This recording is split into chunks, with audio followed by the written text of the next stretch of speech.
ಯೋಗ, ಇಷ್ಟಲಿಂಗ ಯೋಗ, ಲಿಂಗಾಂಗ ಯೋಗ ನಡೆಸಿಕೊಡುವವರು ಪೂಜ್ಯ ಬಸವಯೋಗಿ ಪ್ರಭುಗಳು.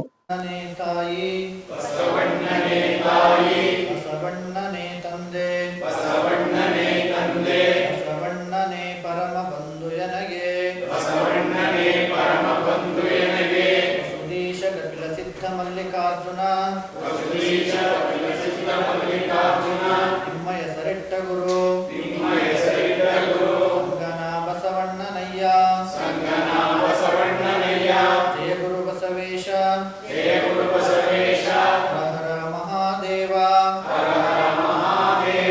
ಶರಣಸತಿ ಲಿಂಗಪತಿ ಹರ ಹರ ಮಹಾದೇವ ಶ್ರೀ ಗುರು ಬಸವಲಿಂಗಾಯ ನಮಃ.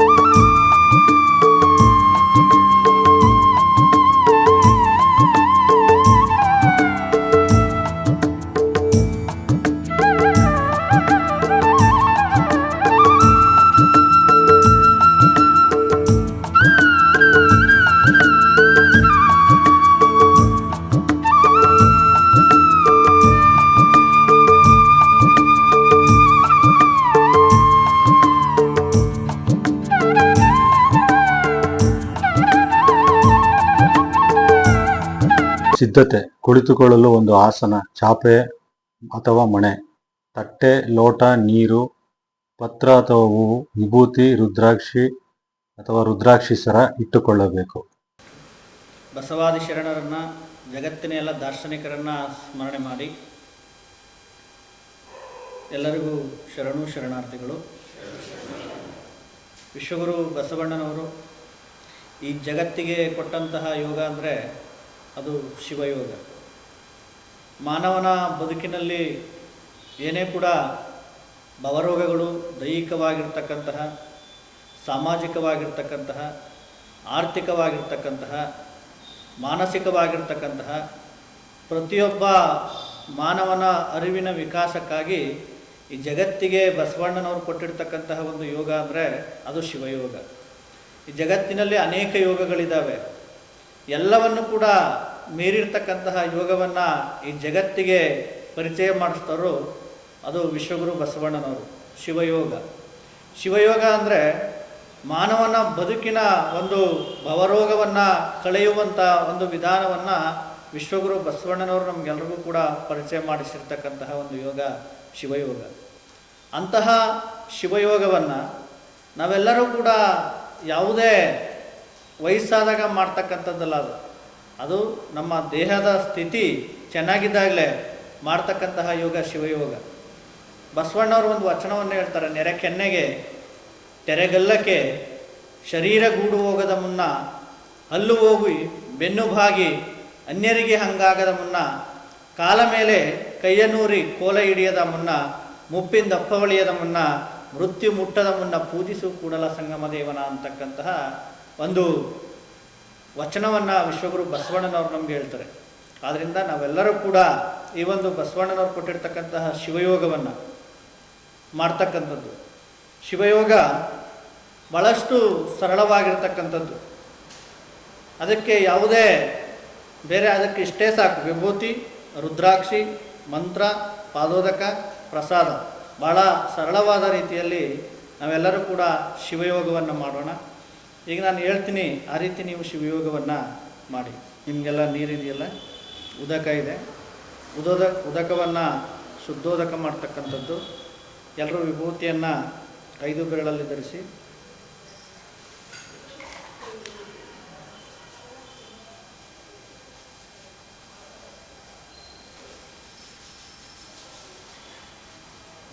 ಇರ್ತಕ್ಕಂತಹ ನೀರಿಗೆ ಶ್ರೀ ಗುರು ಬಸವಲಿಂಗಾಯ ನಮಃ ಅಂತಕ್ಕಂತಹ ಮಂತ್ರವನ್ನು ಬರೆಸಿ.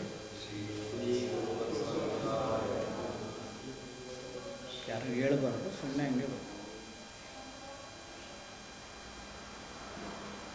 ಏನಾಯಿತು ಅಂದರೆ ಇದು ಶುದ್ಧೋದಕ ಆಯಿತು, ಬಸವೋದಕ ಆಯಿತು. ವಿಭೂತಿ ಧಾರಣೆ.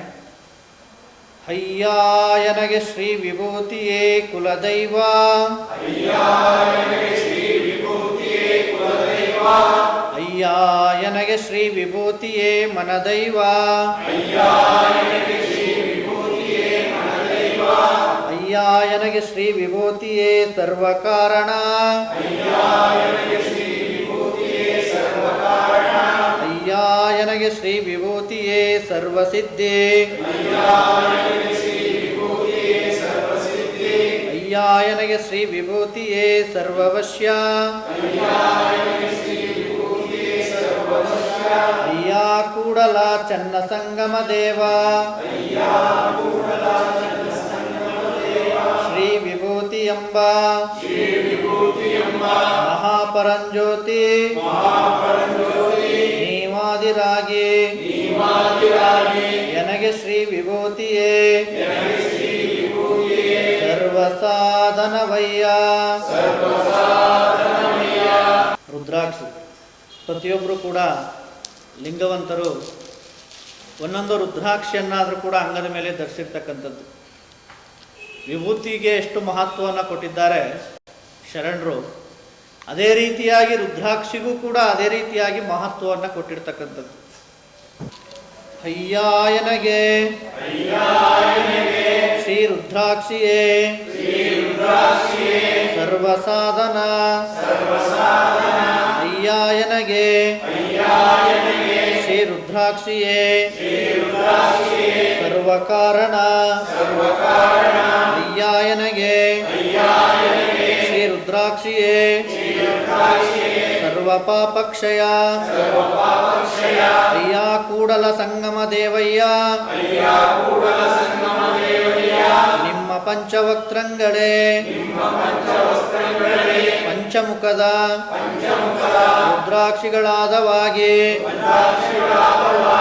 ಎನ್ನ ಮುಕ್ತಿ ಪಥಕ್ಕೆ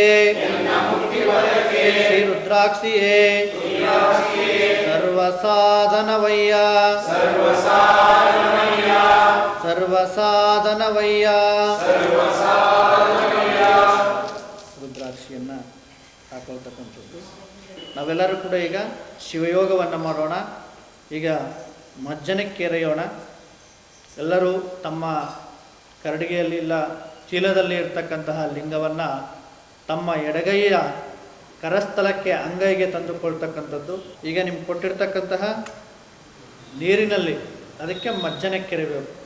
ತಮ್ಮ ಲೋಟದಲ್ಲಿ ಇರ್ತಕ್ಕಂತಹ ನೀರಿನಲ್ಲಿ ಲಿಂಗಕ್ಕೆ ಮಜ್ಜನಕ್ಕೆರೆಯೋಣ. ಸಜ್ಜನೆಯಾಗಿ ಮಜ್ಜನಕ್ಕೆರೆವೆ, ಶಾಂತಳಾಗಿ ಪೂಜೆಯ ಮಾಡುವೆ, ಸಮರತಿಯಿಂದ ನಿಮ್ಮಯ ಹಾಡುವೆ, ಚೆನ್ನಮಲ್ಲಿಕಾರ್ಜುನ ದೇವ ನಿಮ್ಮ ನಗಲದ ಪೂಜೆ ಅನುವಾಯಿತ್ತೆನಗೆ, ಜಗದಗಲ ಮುಗಿಲಗಲ ಮಿಗೆಯಗಲ ನಿಮ್ಮಗಲ ಪಾತಾಳದಿಂದ ತತ್ತ ನಿಮ್ಮ ಶ್ರೀಚರಣ ಬ್ರಹ್ಮಾಂಡದಿಂದ ತತ್ತ ನಿಮ್ಮ ಶ್ರೀ ಮುಕುಟ ಅಗಮ್ಯ ಅಗೋಚರ ಅಪ್ರತಿಮಲಿಂಗವೇ ಕೂಡಲ ಸಂಗಮ ದೇವ ನನ್ನ ಕರಸ್ಥಲಕ್ಕೆ ಬಂದು ಸುಳುಕಾದಿರಯ್ಯ. ಮಜ್ಜನಕ್ಕೆರೆದು ತೆಳುವಾದ ವಸ್ತ್ರದಲ್ಲಿ ನಾವು ಲಿಂಗವನ್ನು ಒರೆಸುವಂಥದ್ದು. ನಮ್ಮ ಕರಸ್ಥಲಕ್ಕೆ ವಿಭೂತಿಯನ್ನು ಧರಿಸಿ ಇಲ್ಲ ಷಟ್ಕೋನವನ್ನು ಬರೆದು ಒಳಗಡೆ ಶ್ರೀ ಗುರು ಬಸವ ಅಂತಕ್ಕಂತಹ ಮಂತ್ರವನ್ನು ಬರೆದು ಅದರ ಮೇಲೆ ಲಿಂಗವನ್ನು ಕುರಿಸುವಂಥದ್ದು. ಕರಸ್ಥಲದಲ್ಲಿ ಲಿಂಗವನ್ನು ಇಟ್ಟು ಲಿಂಗಕ್ಕೆ ವಿಭೂತಿಯನ್ನು ಧರಿಸುವಂಥದ್ದು. ಒಂದೊಂದು ಪತ್ರವನ್ನು ಲಿಂಗಕ್ಕೆ ಹಾಕಿ, ಲಿಂಗವನ್ನು ಪೂರ ಮುಚ್ಚಬಾರ್ದು ಹೂವಿನಿಂದ. ನಾವೆಲ್ಲರೂ ಕೂಡ ಶಿವಯೋಗಕ್ಕೆ ಹೋಗ್ಬೋದು. ಶಿವಯೋಗ ಅಂದರೆ ನಮ್ಮ ಕಣ್ಣುಗಳನ್ನು ಮತ್ತು ಮನಸ್ಸನ್ನು ತದೇಕ ಚಿತ್ತದಿಂದ ಲಿಂಗದಲ್ಲಿ ಕೇಂದ್ರೀಕರಿಸ್ತಕ್ಕಂಥದ್ದು. ನಿಮಗೇನಾದರೂ ಕೂಡ ಕೈ ಸುಸ್ತಾಯಿತು ಅಂದರೆ ಒತ್ತನ್ನು ಕೊಟ್ಕೋಬೋದು. ಈ ರೀತಿಯಾಗಿ ಈ ಶಿವಯೋಗವನ್ನು ತಾವೆಲ್ಲರೂ ಕೂಡ ಮಾಡ್ಬೋದು. ಯಾಕೆಂದರೆ ಕೆಲವರಿಗೆ ಕೈ ನೋವು ಬರುತ್ತೆ. ಪ್ರಾರಂಭಿಕವಾಗಿ ಲಿಂಗವನ್ನು ನೋಡಿ ಮನಸ್ಸನ್ನು ಲಿಂಗದಲ್ಲೇ ಕೇಂದ್ರೀಕರಿಸಿ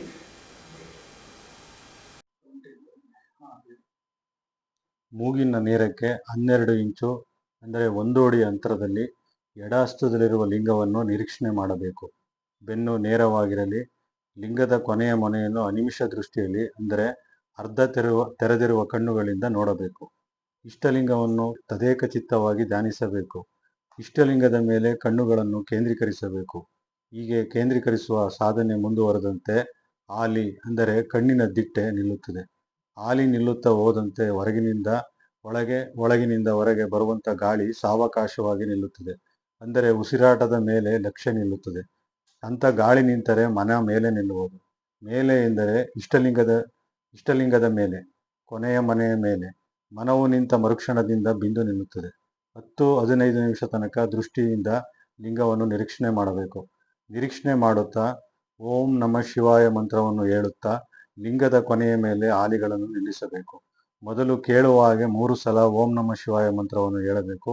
ನಂತರ ತಮಗೆ ಕೇಳುವ ಹಾಗೆ ಹೇಳುತ್ತಾ ಧ್ಯಾನ ಮುಂದುವರೆದಂತೆಲ್ಲ ಮನಸ್ಸಿನಲ್ಲಿ ಹೇಳಿಕೊಳ್ಳುವುದು. ಬಲಗೈಯನ್ನು ಎಡದ ಕೈಗೆ ಆಧಾರವಾಗಿ ಇಟ್ಟುಕೊಳ್ಳಬಹುದು.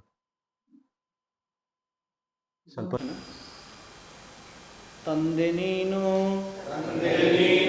ತಾಯಿ ನೀನು, ಬಂಧು ನೀನು, ಬಳಗ ನೀನು, ನನಗೆ ನೀನಲ್ಲದೆ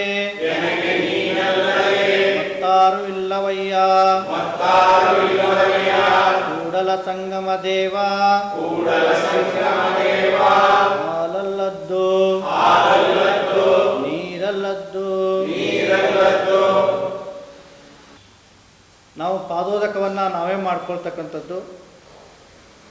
ಆ ಪಾದೋದಕವನ್ನು ಮಾಡಿಕೊಳ್ತಕ್ಕಂತಹ ಒಂದು ವಿಧಾನ. ಲೋಟದಲ್ಲಿ ನೀರಿಟ್ಕೋಬೇಕು. ನೀವೇನು ಶುದ್ಧೋದಕ ಮಾಡಿದ್ರಲ್ಲ, ಬಸವೋದಕ ಮಾಡಿದ್ರಲ್ಲ, ತದನಂತರ ಶಿವಯೋಗವನ್ನು ಮಾಡಿದಾಗ ನಾವು ಪಾದೋದಕವನ್ನು ಮಾಡ್ಕೊಳ್ತಕ್ಕಂಥದ್ದು. ಆ ಪಾದೋದಕವನ್ನು ಮಾಡ್ಕೊಳ್ತಕ್ಕಂತಹ ಒಂದು ವಿಧಾನ, ಪುಷ್ಪವನ್ನು ಹಾಕಿದರೆ ಪುಷ್ಪವನ್ನು ತೆಗೀರಿ. ಲೋಟದಲ್ಲಿರ್ತಕ್ಕಂಥ ಶುದ್ಧೋದಕದ ಆ ಲೋಟದ ಮೇಲೆ ಹಿಂಗೆ ಮುಚ್ಚಿ ಮಂತ್ರವನ್ನು ಜಪಿಸಿ ಆ ನೀರಿಗೆ ಮಂತ್ರವನ್ನು ಸಂಬಂಧಿಸ್ತಕ್ಕಂಥದ್ದು. ಬಸವ ಓಂ ನಮಃ ಶಿವಾಯ, ಬಸವ ಓಂ ನಮಃ ಶಿವಾಯ, ಬಸವ ಓಂ ನಮಃ ಶಿವಾಯ ಅಂತಹ ಮಂತ್ರವನ್ನು ಸಂಬಂಧಿಸಿ 5 ಬೆರಳನ್ನು ನಾವು ಹಚ್ಚಬೇಕು. 5 ಬೆರಳನ್ನು ನೀರಿಗೆ ಸಂಬಂಧಿಸಿ ಕೈ ನಮ್ಮ ಪಕ್ಕದಲ್ಲಿ ಇರಬೇಕು. ಲಿಂಗದ ಕರಸ್ಥಲ ನಮ್ಮ ಪಕ್ಕದಲ್ಲಿ ಇರಬೇಕು. ಈ ಒಂದು ಪಾದೋದಕವನ್ನು ನಾವು ಚೆಲ್ಲಬಾರ್ದು. ಒಂದು ಹನಿನೂ ಕೂಡ ಕೆಳಗಡೆ ಬೀಳಬಾರ್ದು. 5 ಬೆರಳನ್ನು ಅಜ್ಜಿ ಒಂದು ಸರಿ ಗುರುಪಾದೋದಕ, ಲಿಂಗ ಪಾದೋದಕ, ಜಂಗಮ ಪಾದೋದಕ. ಈ ಗುರುಪಾದೋದಕ, ಲಿಂಗ ಪಾದೋದಕ, ಜಂಗಮ ಪಾದೋದಕ ಆಗಬೇಕು ಅಂದರೆ ಮುಖ್ಯವಾಗಿ ಶರಣರು ಹೇಳ್ತಾರೆ ಕರುಣಾ ವಿನಯ ಸಮತೆ. ಕರುಣಾಜಲವೇ ಗುರುಪಾದೋದಕ. ಎಲ್ಲರೂ ಹೇಳಿ, ಕರುಣಾಜಲವೇ ಗುರುಪಾದೋದಕ, ವಿನಯಾಜಲವೇ ಲಿಂಗಪಾದೋದಕ, ಸಮತಾಜಲವೇ ಜಂಗಮ ಪಾದೋದಕ. ಪಾದೋದಕವನ್ನು ಬಹಳ ಭಕ್ತಿಭಾವದಿಂದ ಸೇವಿಸ್ತಕ್ಕಂಥದ್ದು.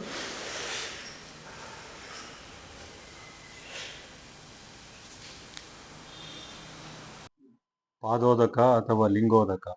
ಬಲ ಹಸ್ತಕ್ಕೆ ವಿಭೂತಿ ಲೇಪಿಸಿ ಅಂದರೆ ಪಂಚಗುಲಿಗಳನ್ನು 5 ಬೆರಳುಗಳನ್ನು ಲೋಟದಲ್ಲಿ ಎತ್ತಿ ಗುರುಪಾದೋದಕ ಕರುಣಾಜಲ, ಲಿಂಗಪಾದೋದಕ ವಿನಯಜಲ, ಜಂಗಮ ಪಾದೋದಕ ಸಮತಾ ಜಲ ಎಂದು ಹೇಳುತ್ತಾ ಅದ್ದಿದ್ದ ಬೆರಳುಗಳ ಜಲವನ್ನು ಭಕ್ತಿಯಿಂದ 3 ಸಲ ಲಿಂಗದ ಮೇಲೆ 3 ಇಂಚು ಅಂತರದಿಂದ ಭಕ್ತಿಯಿಂದ ಎರೆದು ಕುಡಿಯಬೇಕು.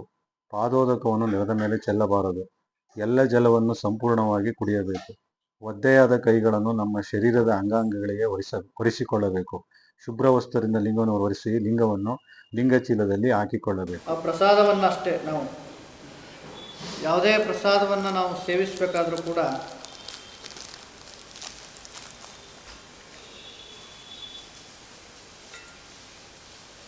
ಲಿಂಗಕ್ಕೆ ಅದನ್ನು ತೋರಿಸಿ ನೈವೇದ್ಯವನ್ನು ಮಾಡಿ ಪ್ರಸಾದವನ್ನು ಸೇವಿಸ್ತಕ್ಕಂಥದ್ದು. ಆ ಪ್ರಸಾದವನ್ನು ಸೇವಿಸುವಾಗಲೂ ಕೂಡ ನಾವು ಒಂದು ವಚನವನ್ನು ಹೇಳಿ ಸೇವಿಸಬೇಕು. ಆ ವಚನ ಹಿಂಗಿದೆ: ಮೌನದಲ್ಲುಂಬುದು ಆಚಾರವಲ್ಲ, ಲಿಂಗಾರ್ಪಿತವ ಮಾಡಿದ ಬಳಿಕ ತುತ್ತಿಗೊಮ್ಮೆ ಶಿವಶರಣೆನ್ನುತ್ತಿರಬೇಕು. ಕರಣವೃತ್ತಿಗಳಡಗುವವು ಕೂಡಲ ಸಂಗಮ ದೇವರ ನೆನೆಯುತ್ತಲುಂಡಡೆ ಅಂತ ಹೇಳಿ ಪ್ರಸಾದವನ್ನು ನಾವೆಲ್ಲರೂ ಕೂಡ ಸೇವಿಸ್ತಕ್ಕಂಥದ್ದು.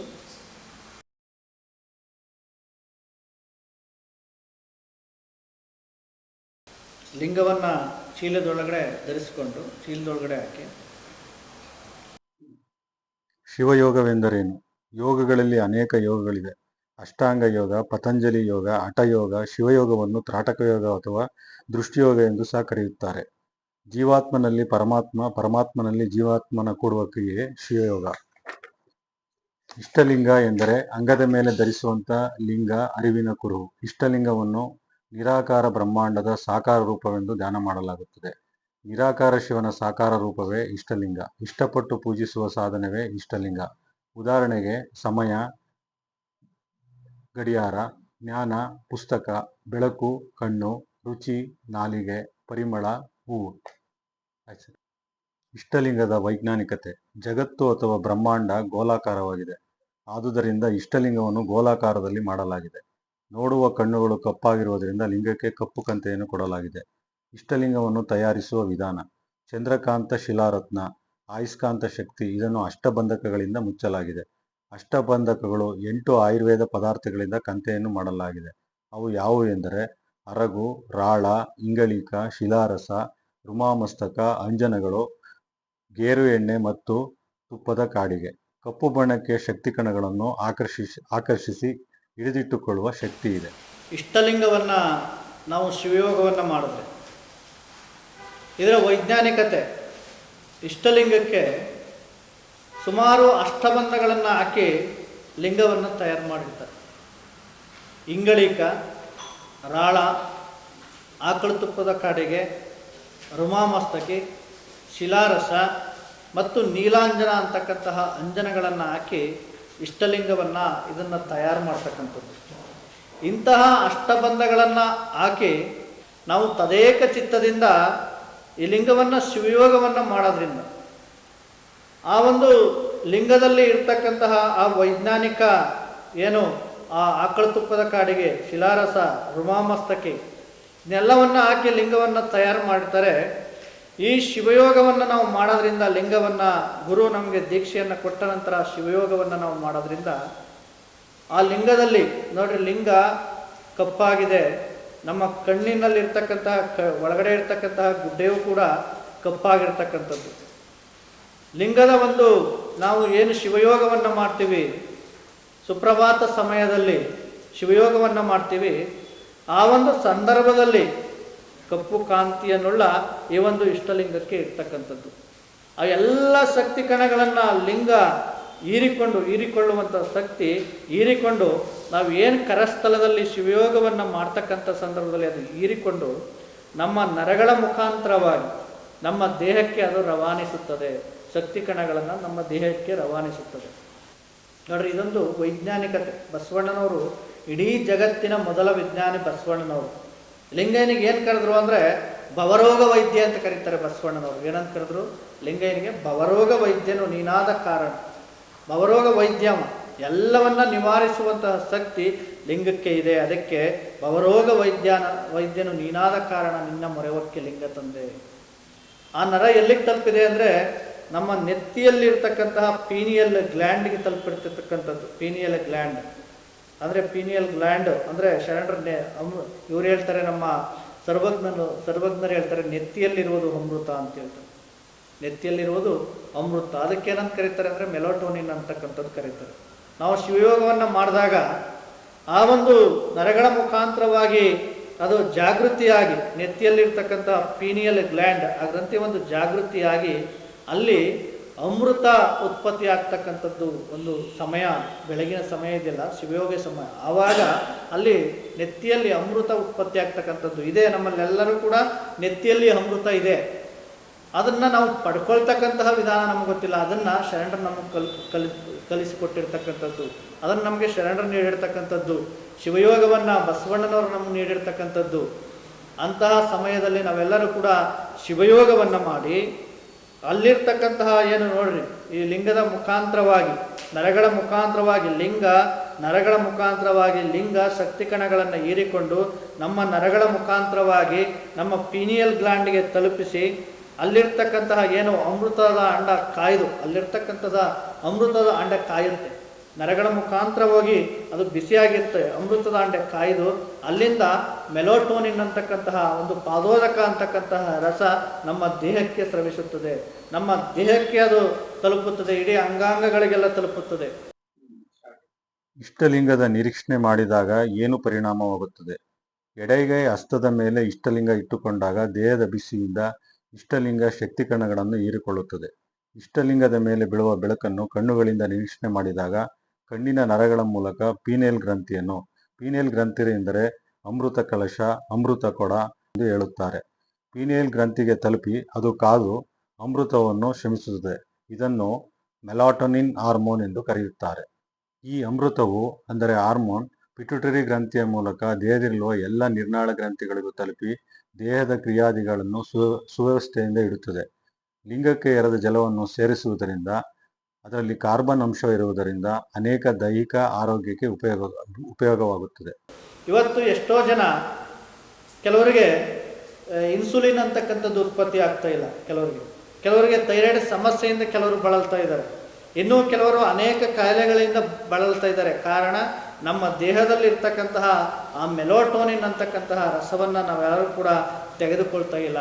ಅದನ್ನು ಶಿವಯೋಗದ ಮುಖಾಂತರವಾಗಿ ನಾವು ಅದನ್ನು ತೆಗೆದುಕೊಂಡ್ರೆ, ನಮ್ಮ ನೆತ್ತಿಯಲ್ಲಿರ್ತಕ್ಕಂತಹ ಅಮೃತವನ್ನು ಶಿವಯೋಗದ ಮುಖಾಂತರ ನಾವು ತೆಗೆದುಕೊಂಡಾಗ ಅದನ್ನು ನಾವು ತೆಗೆದುಕೊಳ್ಳಬೇಕು. ಲಿಂಗ ಒಂದು ವೈಜ್ಞಾನಿಕತೆ ನಮ್ಮಲ್ಲಿರ್ತಕ್ಕಂತಹ, ಮತ್ತೆ ಈ ಲಿಂಗ ನೋಡ್ರಿ, ನಮ್ಮ ನರ ಬಂದು ಎಲ್ಲಿಗ ಬಂದಿದೆ ಅಂದರೆ ನಮ್ಮ ಎಡಗೈಗೆ ಬಸವಣ್ಣನವರು ಲಿಂಗವನ್ನು ಕೊಟ್ಟಿರ್ತಕ್ಕಂಥದ್ದು ಒಂದು ವೈಜ್ಞಾನಿಕತೆ.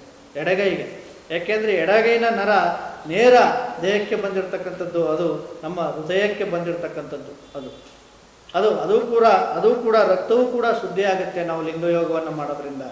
ಇಂತಹ ವೈಜ್ಞಾನಿಕತೆಯನ್ನು ಬಸವಣ್ಣನವರು ಒಂದು ವಿಧಾನದಲ್ಲಿ ನಮ್ಮ ಲಿಂಗವನ್ನು ಕೊಟ್ಟಿಲ್ಲ.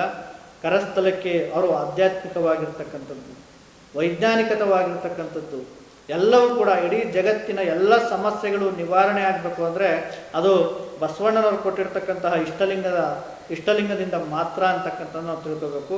ಅದರಿಂದ ನಮ್ಮ ದೇಹಕ್ಕೆ ವೈಜ್ಞಾನಿಕವಾಗಿ ನಮ್ಮ ದೇಹದಲ್ಲಿರ್ತಕ್ಕಂತಹ ಪ್ರತಿ ಅಂಗಗಳು ಕೂಡ ಜಾಗೃತಿ ಆಗಬೇಕು ಅಂತ. ನಮ್ಮ ಕಣ್ಣು ಜಾಗೃತಿ ಆಗಿರುತ್ತೆ ನೋಡಿ, ಎಷ್ಟು ಸೈನ್ಸ್ ಕೊಟ್ಟಿದ್ದಾರೆ. ಕಣ್ಣುಗಳು ನಾವು ನೋಡುವ ಮುಖಾಂತರವಾಗಿ, ಆ ಕಣ್ಣುಗಳ ಮುಖಾಂತರವೂ ಕೂಡ ನಮ್ಮ ಕಾಂತಿ, ಅಲ್ಲಿಂದ ಬಂದಿರತಕ್ಕಂತಹ ಕಿರಣಗಳು ನಮ್ಮ ಕಣ್ಣಿನ ಮುಖಾಂತರವೂ ಕೂಡ ಎಲ್ಲಿಗೆ ತಲುಪುತ್ತಪ್ಪ ಅಂದರೆ ಪೀನಿಯಲ್ ಗ್ಲ್ಯಾಂಡಿಗೆ ತಲುಪುತ್ತೆ. ಬಸವಣ್ಣನವರು 12ನೇ ಶತಮಾನದಲ್ಲಿ ಇಂತಹ ವಿಜ್ಞಾನವನ್ನು ಇಷ್ಟಲಿಂಗದ ಮುಖಾಂತರವಾಗಿ ಜಗತ್ತಿಗೆ ನೀಡಿದಂತಹ ಮಹಾವಿಜ್ಞಾನಿ ಅದು ವಿಶ್ವಗುರು ಬಸವಣ್ಣನವರು. ನೋಡಿ, ಗೋಳಾಕಾರವಾಗಿದೆ. ಬ್ರಹ್ಮಾಂಡ ಯಾವ ಆಕಾರವಾಗಿದೆ? ಗೋಳಾಕಾರವಾಗಿದೆ. ಆದರೆ ನಮಗೆ ಕೊಟ್ಟಿರ್ತಕ್ಕಂತಹ ಈ ಒಂದು ಇಷ್ಟಲಿಂಗ ಯಾವ ಆಕಾರವಾಗಿದೆ? ಗೋಳಾಕಾರವಾಗಿರ್ತಕ್ಕಂಥದ್ದು. ಇಡೀ ಲಿಂಗದ ಮಧ್ಯೆ ಜಗತ್ತು ಅಡಗಿರ್ತಕ್ಕಂಥದ್ದು. ಲಿಂಗದ ಮಧ್ಯೆ ಅದರಲ್ಲಿ ಜಗತ್ತು ಅಡಗಿದೆ. ಆದರೆ ಲಿಂಗದಲ್ಲಿ ವೈಜ್ಞಾನಿಕತೆಯಿಂದ ನಮ್ಮ ದೇಹದಲ್ಲಿ ಬರ್ತಕ್ಕಂತಹ ಅನೇಕ ಬಾಧೆಗಳನ್ನು ಶಿವಯೋಗದಿಂದ ನಾವೆಲ್ಲರೂ ಕೂಡ ಭಕ್ತಿ ಭಾವದಿಂದ ಶಿವಯೋಗವನ್ನು ಮಾಡಿದ್ರೆ, ನಾವು ಕೆಲವರು ಏನು ಮಾಡ್ತಾರೆ ಅಂದರೆ ಭಾಳಷ್ಟು ಹೂವನ್ನು ಮುಡಿಸಿ ಇದಕ್ಕೆ ಪೂಜೆ ಅಷ್ಟೇ ಮಾಡಿಬಿಡ್ತಾರೆ. ಅದಷ್ಟೇ ಆಗಬಾರ್ದು. ಅದು ಸರಳವಾಗಿ ನಾವೆಲ್ಲರೂ ಪ್ರತಿದಿನವೂ ಕೂಡ ಮಾಡಬೇಕು. ಏಕೆಂದರೆ ಇದು ಒಂದಿನ ಮಾಡಿ ಒಂದಿನ ಬಿಡ್ತಕ್ಕಂಥದ್ದಲ್ಲ, ಪ್ರತಿದಿನವೂ ಕೂಡ ನಾವು ಶಿವಯೋಗವನ್ನು ಮಾಡಬೇಕು. ಸುಪ್ರಭಾತ ಸಮಯದಲ್ಲಿ ನಾವು ಮಾಡ್ತಕ್ಕಂಥದ್ದು ಭಾಳ ಉತ್ತಮ. ಒಂದು ಸರಬರಾಜು ಮಾಡ್ತಕ್ಕಂಥ ಶಕ್ತಿ ಈ ಒಂದು ಇಷ್ಟಲಿಂಗಕ್ಕೆ ಇದೆ. ಅಂತಹ ಶಿವಯೋಗವನ್ನು ಪ್ರತಿಯೊಬ್ಬರು ಕೂಡ ಮಾಡ್ತಕ್ಕಂಥದ್ದು ಭಾಳ ಉತ್ತಮವಾಗಿರ್ತಕ್ಕಂಥದ್ದು. ನೀವು ಪೂಜೆಯನ್ನು ತ್ರಿಕಾಲ ಲಿಂಗ ಪೂಜೆ ಮಾಡ್ಬೋದು ಅಂತ ಹೇಳ್ತಾರೆ. ತ್ರಿಕಾಲವಾಗಿ ಲಿಂಗ ಪೂಜೆಯನ್ನು ಮಾಡ್ತಕ್ಕಂಥದ್ದು ಬೆಳಗ್ಗೆ, ಮಧ್ಯಾಹ್ನ, ಸಾಯಂಕಾಲ ತ್ರಿಕಾಲ ಲಿಂಗ ಪೂಜೆ ಮಾಡ್ತಕ್ಕಂಥದ್ದು ಭಾಳ ಉತ್ತಮವಾಗಿರ್ತಕ್ಕಂಥದ್ದು. ಯಾರಿಗೂ ಆಗಲಿಲ್ಲ ಕಾಯಕದ ಒತ್ತಡದಿಂದ ಪ್ರತಿದಿನ ಆದರೂ ಒಂದು ಸರಿ ಆದರೂ ಪೂಜೆ ಮಾಡೋದನ್ನು ನಾವು ರೂಢಿಸ್ಕೋಬೇಕು. ಕೆಲವರು ಒಂದು ಹೊತ್ತು ಕೂಡ ಮಾಡಲ್ಲ, ಯಾಕೆಂದರೆ ಬೇರೆದಕ್ಕೆಲ್ಲ ಸಮಯವನ್ನು ಕೊಡ್ತಾರೆ. ಲಿಂಗ ಶಿವಯೋಗಕ್ಕೆ ಸಮಯವನ್ನು ಕೊಡ್ತಿಲ್ಲ. ಇದು ನಮಗೋಸ್ಕರವಾಗಿ ಸಮಯವನ್ನು, ಶಿವಯೋಗಕ್ಕೋಸ್ಕರ ನಾವು ಸಮಯವನ್ನು ಕೊಡ್ತಕ್ಕಂಥದ್ದು. ಆದರೆ ಇನ್ನೊಂದು ಬಸವಾದಿ ಶರಣರು ಹೇಳಿರ್ತಕ್ಕಂಥದ್ದು, ಶಿವಯೋಗ ನಮಗೆ ಅದು ಅದರಿಂದ ಉಪಯೋಗ ಆಗಬೇಕು ಅಂದರೆ ನಾವು ಬೆಳಗಿನ ಜಾವದಲ್ಲೇ ಶಿವಯೋಗ ಮಾಡ್ತಕ್ಕಂಥದ್ದು ಭಾಳ ಉತ್ತಮವಾಗಿರ್ತಕ್ಕಂಥದ್ದು. ಶಿವಯೋಗವನ್ನು ಮಾಡ್ತಕ್ಕಂಥದ್ದು ಭಾಳ ಉತ್ತಮ. ಯಾವ ಕಾಲಪ್ಪ ಅಂದರೆ ಅದು ಬೆಳಗಿನ ಹೊತ್ತಿನಲ್ಲಿ. ಇಂಥ ಶಾಂತಿ ನಮ್ಗೆ ದೊರಕಬೇಕು ಅಂದರೆ ನಾವು ಬೆಳಗಿನ ಜಾವದಲ್ಲಿ ಶಿವಯೋಗವನ್ನು ಮಾಡ್ತಕ್ಕಂಥದ್ದು ಭಾಳ ಉತ್ತಮ. ಇದಕ್ಕೆ ಯಾವುದೇ ಕಟ್ಟುಪಾಡುಗಳಿಲ್ಲ ಲಿಂಗಕ್ಕೆ. ಯಾವುದೇ ಕಟ್ಟುಪಾಡುಗಳು ಲಿಂಗಕ್ಕೆ ಇಲ್ಲ. ಕೆಲವರಿಗೆ ಕಾಯಕದ ಒತ್ತಡ ಇರುತ್ತೆ. ನಿಮಗೆ ಯಾವಾಗ ಕಾಯಕವನ್ನು ಮುಗಿಸಿ ಲಿಂಗವನ್ನು, ಶಿವಯೋಗವನ್ನು ಮಾಡ್ತಕ್ಕಂಥದ್ದು, ಲಿಂಗ ಪೂಜೆಯನ್ನು ಮಾಡ್ತಕ್ಕಂಥದ್ದು. ಇಂತಹ ಶಿವಯೋಗವನ್ನು ನಾವು ಪ್ರತಿದಿನವೂ ಕೂಡ ಮಾಡಲೇಬೇಕು. ಒಂದು ಹೊತ್ತಾದರೂ ಕೂಡ ಲಿಂಗ ಪೂಜೆಯನ್ನು ಮಾಡಬೇಕು. ಬೆಳಿಗ್ಗೆ, ಮಧ್ಯಾಹ್ನ ಮತ್ತು ಸಾಯಂಕಾಲ ಮಾಡ್ತಕ್ಕಂಥದ್ದು. ನಾವು ಇತ್ತೀಚಿನ ದಿನಗಳಲ್ಲಿ ಏನಾಗಿದೆ ಅಂದರೆ 12ನೇ ಶತಮಾನದಲ್ಲಿ ಬಸವಾದಿ ಶರಣರು ಒಂದು ಸಮಯವನ್ನು ಅವರು ನಿಗದಿ ಮಾಡ್ಕೊಂಡಿದ್ರು. ಈಗ ನಾವೇನು ಮಾಡ್ತಾಯಿದ್ವಿ ಅಂದರೆ ಕೆಲವರೆಲ್ಲ ನೈಟ್ ಶಿಫ್ಟ್ ಅಂತ ಮಾಡ್ತಾರೆ, ಕೆಲವರೆಲ್ಲ OT ಅಂತ ಮಾಡ್ತಾರೆ. ಮತ್ತು ಯಾವ್ಯಾವ ಟೈಮಲ್ಲೂ ಕೆಲವರೆಲ್ಲ ಇದನ್ನು ಮಾಡ್ಕೊಂಡು ಕೆಲವರಿಗೆ ಬೆಳಗಿನ ಜಾವದಲ್ಲಿ ಕೆಲವರಿಗೆ ಬೆಳಗಿನ ಜಾವನೂ ಡ್ಯೂಟಿ ಮಾಡ್ತಕ್ಕಂಥದ್ದು, ಕೆಲವರು ಕಾಯಕ ಮಾಡ್ತಕ್ಕಂಥದ್ದು. ಆದ್ದರಿಂದ ಈ ಒಂದು ಶಿವಯೋಗಕ್ಕೆ ನಾವು ಒಂದು ಸಮಯವನ್ನು ಅದಕ್ಕೆ ನಿಗದಿ ಮಾಡಿಕೊಂಡು ಅದಕ್ಕೆ ಯಾವುದೇ ಇದಕ್ಕೆ ಕಟ್ಟುಪಾಡುಗಳಿಲ್ಲ. ಇದು ನಮ್ಮ ತಾಪತ್ರಯವನ್ನು ಎಲ್ಲವನ್ನ ಕಳೆದುಕೊಂಡು ಲಿಂಗವ ಪೂಜಿಸಬೇಕು. ಯಾಕಂದರೆ ನಮ್ಮ ಮೈಂಡು ಬೇರೆ ಕಡೆ ಹೋಗಬಾರ್ದು. ನಮ್ಮ ಮೈಂಡು ಬೇರೆ ಕಡೆ ಹೋಗದೇ ಇದ್ದಾಗ ಎಲ್ಲವನ್ನ ಲಿಂಗದಲ್ಲಿ ಇರಿಸಿಕೊಳ್ಳುವಂತಹ ಒಂದು ಸಮಯವನ್ನು ನಾವು ನಿಗದಿ ಮಾಡ್ಕೋಬೇಕು. ಆ ರೀತಿ ನಿಗದಿ ಮಾಡಿಕೊಂಡು ನಾವು ಒಂದು ಶಿವಯೋಗವನ್ನು ಮಾಡ್ತಕ್ಕಂಥದ್ದು ಭಾಳಷ್ಟು ಉತ್ತಮವಾಗಿರ್ತಕ್ಕಂಥದ್ದು. ಭಾಳಷ್ಟು ಪ್ರಯಾಣಕ್ಕೆ ಹೋದಂಥ ಸಂದರ್ಭದಲ್ಲಿ ನೋಡ್ರಿ, ಸರಳ ಇದು ನಾವು ಪ್ರಯಾಣ ಮಾಡ್ತಾ ಇರ್ತಕ್ಕಂಥ ಸಂದರ್ಭದಲ್ಲಿ ನಾವು ಅಲ್ಲೂ ಕೂಡ ಪ್ರಯಾಣಕ್ಕೆ ಹೋದಂಥ ಸಂದರ್ಭದಲ್ಲಿ ನಾವು ಅಲ್ಲೂ ಕೂಡ ಶಿವಯೋಗ ನಾವು ಜೊತೆಯಲ್ಲಿ ಒಂದು ವಿಭೂತಿಯನ್ನು ನಾವೆಲ್ಲರೂ ಕೂಡ ಇಟ್ಕೋಬೇಕು. ವಿಭೂತಿಯನ್ನು ನಾವು ಜೊತೆಯಲ್ಲಿ ಇಟ್ಕೋಬೇಕು. ವಿಭೂತಿಯನ್ನು ಜೊತೆಯಲ್ಲಿ ಇಟ್ಕೊಂಡು ಅಲ್ಲಿ ನಮ್ಗೆ ಯಾವುದೇ ಪರಿಕರ ಇಲ್ಲದರೂ ಕೂಡ ನಾವು ಶಿವಯೋಗವನ್ನು ನಾವು ತದೇಕ ಚಿತ್ತದಿಂದ ನಾವು ಎಲ್ಲಾದರೂ ಕೂಡ ಇದನ್ನು ನಾವು ಶಿವಯೋಗವನ್ನು ಮಾಡ್ಬೋದು. ನಾವೆಲ್ಲಾದರೂ ನಾವು ನಮ್ಮ ಜಮೀನುಗಳಲ್ಲಿರ್ತೀವಿ, ನಮ್ಮ ಹೊಲಗಳಲ್ಲಿರ್ತೀವಿ, ಅವಾಗಲೂ ಕೂಡ ನಾವು ಶಿವಯೋಗವನ್ನು ನಾವು ಮಾಡ್ತಕ್ಕಂಥದ್ದು. ಅಲ್ಲೂ ಕೂಡ ನಾವು ಶಿವಯೋಗವನ್ನು ಮಾಡ್ಬೋದು. ನಮ್ಮ ಜಮೀನಿನಲ್ಲಿರ್ತೀವಿ, ನಮ್ಗೆ ಬರೋಕ್ಕೆ ಇದು ಸಮಯ ಸಾಧ್ಯವಾಗಲ್ಲ, ಅವಾಗಲೂ ಕೂಡ ನಾವು ಮಧ್ಯಾಹ್ನ ಆಗಲಿ ಅದು ಸಾಯಂಕಾಲ ಆಗಲಿ ನಾವು ಎಲ್ಲಿರ್ತೀವಿ ಅಲ್ಲೇ ಶಿವಯೋಗವನ್ನು ನಾವು ಮಾಡ್ತಕ್ಕಂಥದ್ದನ್ನ ನಾವು ರೂಢಿಸ್ಕೋಬೇಕು. ಇಂತಹ ಮಾನಸಿಕವಾಗಿ ಏನೂ ಇಲ್ಲದೆ ನಾವು ಶಿವಯೋಗವನ್ನು ಮಾಡಬೇಕಾದ್ರೆ ನಮಗೆ ಬೇರೆ ಏನೂ ಬೇಕಿಲ್ಲ. ನಾವು ಮಾನಸಿಕವಾಗಿ ಯಾವುದಕ್ಕೂ ಕೂಡ ನಾವು ಅಂಟ್ಕೋಬಾರ್ದು. ಯಾವುದು ನಿಯಮ? ಧೂಪ ದೀಪದಾರತಿ ನಿಯಮವಲ್ಲ, ಯಂತ್ರತಂತ್ರ ನಿಯಮವಲ್ಲ. ಪರಧನ ಪರಸ್ತ್ರೀ ಪರದೈವಗಳಿಗೆ ಎರಗದಿಪ್ಪುದೇ ನೇಮಕಾಣ ಶಂಭುಜಕ್ಕೇಶ್ವರ ಲಿಂಗವೇ ಅಂತಕ್ಕಂಥದ್ದನ್ನ ಸತ್ಯಕ್ಕನವ್ರು ಹೇಳ್ತಾರೆ. ಆದ್ದರಿಂದ ನಾವು ಭಾಳ ಸರಳವಾಗಿ ನಾವು ಈ ಒಂದು ಶಿವಯೋಗವನ್ನು ಮಾಡೋದನ್ನ ನಾವೆಲ್ಲರೂ ಕೂಡ ರೂಢಿಸ್ಬೇಕು. ಎಲ್ರಿಗೂ ಶರಣ. ಕನಿಷ್ಠ ದಿನದಲ್ಲಿ ಒಮ್ಮೆಯಾದರೂ ಯಾವ ಹೊತ್ತಿನಲ್ಲಾದರೂ ಲಿಂಗ ನಿರೀಕ್ಷಣೆ ಮಾಡುವುದು. ಪ್ರಯಾಣ ಬೆಳೆಸಿದಾಗ ಅಥವಾ ಬೇರೆ ಸ್ಥಳಕ್ಕೆ ಹೋದಾಗ ಪೂಜೆ ಪರಿಕರಗಳು ಇಲ್ಲದಿದ್ದಾಗ ಮುಖಮಾರ್ಜನೆ ಮಾಡಿ ಲಿಂಗವನ್ನು ಅಂಗೈಯಲ್ಲಿಟ್ಟುಕೊಂಡು ಧ್ಯಾನ ಮಾಡಿದರೆ ಸಾಕು. ಲಿಂಗ ನಿರೀಕ್ಷಣೆಗೆ ನಿಗದಿತ ಸಮಯವೇನೂ ಇಲ್ಲ. ಯಾವ ಸಮಯದಲ್ಲಾದರೂ ನಿರೀಕ್ಷಣೆ ಮಾಡಬಹುದು. ಇದರಿಂದ ಒತ್ತಡವನ್ನು ಕಡಿಮೆ ಮಾಡಿಕೊಳ್ಳಬಹುದು. ಕಡಿಮೆ ಎಂದರೆ 10 ರಿಂದ 15 ನಿಮಿಷ ಮಾಡಬೇಕು. ಅದನ್ನು 30 ನಿಮಿಷದವರೆಗೂ ವಿಸ್ತರಿಸಬಹುದು. ಅವರವರ ಸಾಮರ್ಥ್ಯಕ್ಕೆ ತಕ್ಕಂತೆ ಸಾಧನೆ ಮುಂದುವರೆದಂತೆ ಇನ್ನೂ ಹೆಚ್ಚಿನ ಸಮಯದವರೆಗೆ ಲಿಂಗ ನಿರೀಕ್ಷಣೆ ಮಾಡಬಹುದು. ಸಾಧನೆಯ ಮೂಲಕ ಶಿವಯೋಗ ಸುಖವನ್ನು ಪಡೆಯಬಹುದು.